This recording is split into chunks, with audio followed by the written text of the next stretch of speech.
అదేవిధంగా పల్లె ప్రగతి పట్టణ ప్రగతి అని చెప్పి మేము 12,769 గ్రామ పంచాయతీలు రాష్ట్రంలో ఉంటే నేను పట్టుబట్టి ఎంబడబడి ఆల్ 12,769 గ్రామాలకు ట్రాక్టర్లు సమకూర్చాం. ఇండియాలో one and only state Telangana. 12 అంటే అన్ని గ్రామ పంచాయతీలకు 300 జనాభా 500 జనాభా ఉన్న గ్రామ పంచాయతీలకు కూడా ట్రాక్టర్లు సమకూర్చిన ఏకైక రాష్ట్రం తెలంగాణ బీఆర్ఎస్ ప్రభుత్వ ఆధ్వర్యంలో. ఇది మీరందరూ సాక్షులు దానికి. అనేక మంది అధికారులకు అనేక మంది అనుమానాలు ఉంటే నేను చెప్పి వాళ్ళని దబాయించి ఆ రోజు ఇప్పించినాం. ట్రాక్టరు, ట్రాలీ, టాంకర్ 3 ఇప్పించినాం. దాంతో ప్రయోజనం ఏంటంటే రోజు చెత్త తీసే పద్ధతి, ఖచ్చితంగా హరితారం మొక్కలు కాపాడే పద్ధతి ఒక ఆనవాయితీ వచ్చింది. దాంతో ఒక అలవాటు వచ్చింది. ప్రతి 3-4 నెలలకోసారి పల్లె ప్రగతి పట్టణ ప్రగతి డ్రైవ్ పెట్టి పట్టణాలను పల్లెలను పరిశుభ్రంగా మార్చినాం. ఇలా 5 నెలలు అయిపోయింది, 6వ నెల నడుస్తూ ఉంది. ₹1 గ్రాంట్ అండి. వీళ్ళు సర్పంచ్లను తీసేసి పర్సనల్ ఇన్ఛార్జిని పెట్టినారు. సర్పంచ్లనే కొనసాగించే ఏం పోయేది ఉండే, పెద్ద మునిగిపోయేది ఉండేనా?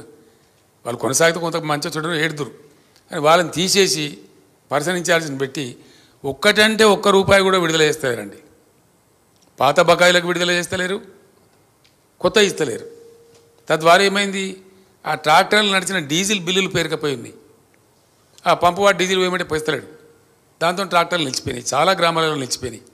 తద్వారా చెత్త పేరుకపోతూ ఉంది, పల్లెలలో చెట్లు ఎండిపోతూ ఉన్నాయి, హరితహారం చెట్లు. అయినా వీళ్ళకి చీమ కుట్టినట్లేదు. వీళ్ళు చిల్లర రాజకీయాలకు ఇచ్చిన ప్రాధాన్యం ఇట్లాంటి ప్రజా కార్యక్రమాలకు వీళ్ళు ఇయ్యలే. అవన్నీ కూడా ఇప్పుడు ప్రజల ముందు ఉన్నాయి. నాకు చూపెడుతున్నది ఇక చూడు సార్, అది మధ్యలో నిలిచిపోయింది ఇంటిగ్రేటెడ్ మార్కెట్ అని మంచిర్యాలలో నాకు చూపెడుతున్నారు జనం. మీరు శాంక్షన్ చేసిన సార్ వీళ్ళు మొదలు పెడతలేరు అని చేసినారు. అనేక పట్టణాలకు మేము ఇచ్చిన గ్రాంటు అనేక 25 కోట్లు 30 కోట్లు పోయిన ప్రకటించిన, అంతకుముందు విడుదల చేసేది అవన్నీ కూడా రివర్స్ చేసినారు, కంప్లీట్ రివర్స్ చేసినారు. ఈ రకంగా ఆ గ్రామాలను పట్టణాలను కూడా నెగ్లెక్ట్ చేసినారు. స్పష్టమైన తేడా బీఆర్ఎస్ ప్రభుత్వానికి ఇప్పుడున్న కాంగ్రెస్ ప్రభుత్వానికి అవి చూపెడుతున్నాయి. ఆ గ్రామాలు పట్టణాలు అద్దంలో చూపెడుతున్నాయి. దళిత బంధు దీనిలో ఏదైనా పాత బిల్లులు ఇవ్వలేదు, అన్నీ గందరగోళం అవుతూ ఉన్నది. వాళ్ళు ప్రజలకి వీళ్ళ వల్ల ఈ రాష్ట్రం ముందరికి పోదని కూడా గ్రహించారు. దళిత బంధు మేము 1,30,000 మందికి శాంక్షన్ చేసాం. ఎందుకు ఆపద తీసుకోనండి దాన్ని? వీళ్ళు ఇచ్చిన హామీ ఏంది? 6 గ్యారెంటీలలో మన గ్యారెంటీ దాన్ని ఇచ్చింది ఏంది? కేసీఆర్ 10 లక్షలు ఇస్తుండో మేము 12 లక్షలు ఇస్తామని చెప్పినారు.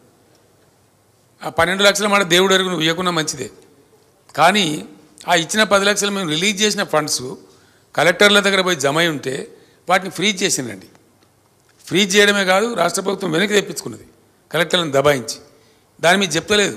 మేము ఇస్తామన్న 12 లక్షలు ఎప్పుడు ఇస్తాం, ఏ నెల నుంచి ఇస్తాం, కనీసం ఇస్తామా ఇయ్యమా, దళిత బంధు ఎగబెడుతున్నామా, ఏమీ చెప్పకుండా నిరుపేదలైనటువంటి అట్టడుగు జాతి ప్రజలను బాగు చేద్దామని మేము ఒక హంబుల్ బిగినింగ్ చేస్తే ఆ రకంగా దాన్ని కూడా అట్లా చేసినారు.